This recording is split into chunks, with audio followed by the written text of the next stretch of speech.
Yeah, Nick and Tracy, we're still here on scene where that fatality happened. BPD did confirm that for us this morning. I'll step out of the way to show you just how traffic is moving just a bit now. There's still a bit of backed up traffic as well, but you can see across the street there is a truck that toppled over along with a car on the opposite side of the median. Now, guys, the interstate is now back open, but for hours, morning commuters were in bumper-to-bumper traffic as emergency crews worked to clear up an accident that killed one person.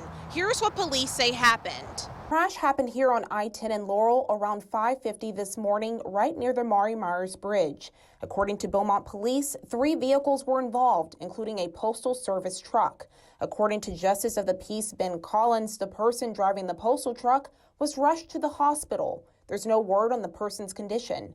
12 News has learned the man who was killed was from Vidor, but officials did not confirm which vehicle he was traveling in. Tracy, good morning. Back in August, many borrowers were relieved after President Biden announced that up to $20,000 in student loans would be forgiven. This is what you need to know if you plan to apply. The $10,000 to $20,000 would go a long way for a lot of students. The decision to put relief on hold leaves 22 million borrowers waiting to see what this means for them financially moving forward. Director of Financial Aid from Lamar State College, Port Arthur, Sharon Thibodeau says moving forward with the decision to forgive debt will be a huge help.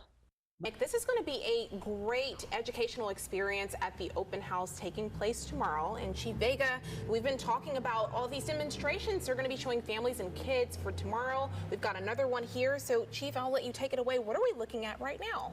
Absolutely. Thanks, Kara. What we have here is a maze that we use for our firefighters to practice on, and it simulates the entrance of a house, and it trains our firefighters to make advancements of a hose line inside of a house, negotiating the different curves and bends here, and making them much more proficient and quicker in attacking the fire. The holidays are a time for gathering with family, cooking, and for most of us, online shopping early ahead of Christmas time. Unfortunately, not all shoppers are feeling cheer. This month alone, I counted at least 16 different online scams on the Better Business Bureau's website. And get this, the president of the BBB, Liz Frederick, says online scams are the #1 scam in the country.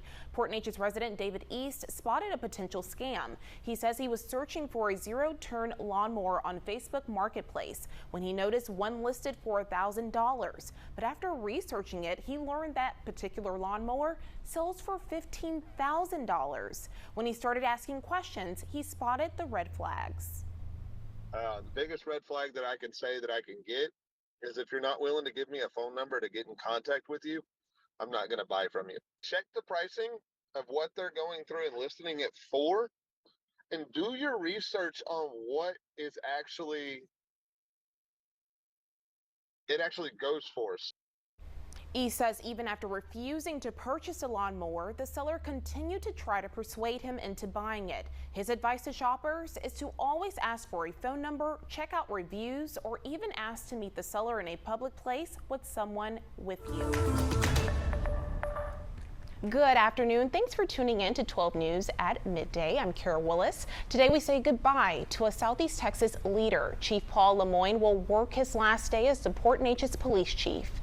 He announced his retirement back in August. Chief Lemoyne has served in law enforcement for the last 38 years. His first job in the field was with Port Arthur Police back in 1984 before climbing the ladder to becoming police chief in Port Neches. Lemoyne says he's pretty much been entrenched into the Southeast Texas community, being as he grew up here and advanced his career in this area. Looking back on his career, Lemoyne said, quote, "It's been a great career, and I'm blessed to have worked with such a good group of supportive citizens, administrators, media partners, and employees." Replacing Lemoyne is Sergeant Sherry Griffith, who came recommended by Lemoyne. Griffith joined the department in 2011 and was promoted to sergeant in 2018. She will be the first woman to ever hold the position. And right now, a man in Port Arthur remains hospitalized after being stabbed. Port Arthur police were sent to the 3200 block of 13th Street last night around 11. There, they found a man had been stabbed several times. He was taken to St. Elizabeth. As of now, no reports on his condition or any suspects. If you have any information, please contact Crime Stoppers at 833-TIPS. And we're going to take a look now to our storm trackers and the Roofing 911 Sky Cam. It's been a chilly week, but it appears to be gone for now. So let's get to that forecast. As 12 News meteorologist Carrie Cooper is now out in our storm tracker center. Carrie, looks like we won't need the jackets. No, not at all. In fact, we're going to see 80s for highs this afternoon. What should be done to protect neighborhoods from flooding? It's a loaded question after all of our recent storms, but Jefferson County Drainage District 6 leaders want to hear from you.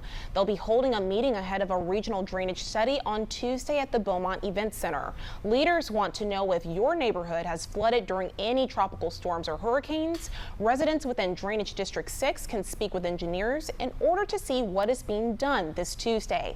Many Beaumont homeowners within the county have already made their concerns heard.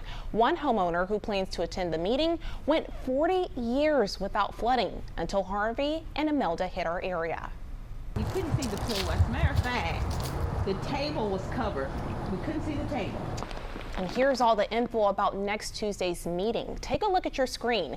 It's at 5:30 p.m. at the Beaumont Event Center downtown. Leaders say everyone's encouraged to come on out and speak up. And October is Domestic Violence Awareness Month, and today Lamar University held an event aimed to put people in the shoes of survivors. This was Lamar's first domestic violence awareness event. It was hosted by the university's social work program. The group had speakers who worked directly with victims of domestic violence. They even held a simulation in which students could become aware of what survivors go through. 9 seconds in the United States, someone is a victim of domestic violence. Here in Jefferson County, we know that this is an issue that is really prevalent. So as a social work department, part of our mission is to ensure that our students are prepared and educated. The simulation was called In Their Shoes, the experience and effects of domestic violence. Students were given circumstances as well as the resources to help navigate them. And it's Friday, so you know what that means. Tonight, some of the biggest stars in Southeast Texas will gear up underneath those Friday night lights for football. Tonight, our 409 sports crews will be in Hampshire Finette for Game of the Week. 12 News anchor Nick Canizales went to the Longhorns pep rally to capture the excitement.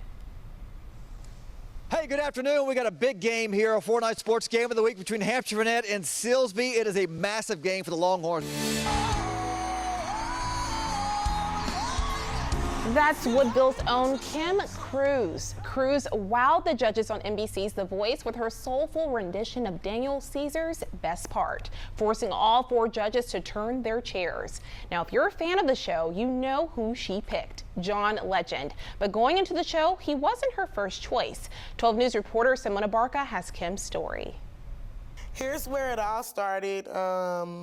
This is my dad leading, and this is the choir. The choir was literally made up of cousins, aunts, my granny's right there. For Kim Cruz. And a mini firefighter in the making. This was one of the many interactive activities at the Port Neches Fire Department yesterday. 12 News stopped by last night for their open house, and kiddos got to climb inside the fire trucks, and firefighters demonstrated how fast fires can spread. Port Neches Fire Chief Eloy Vega told 12 News the demos were in honor of Fire Prevention Month. As we say, the best fire the best fire is the one that never happened.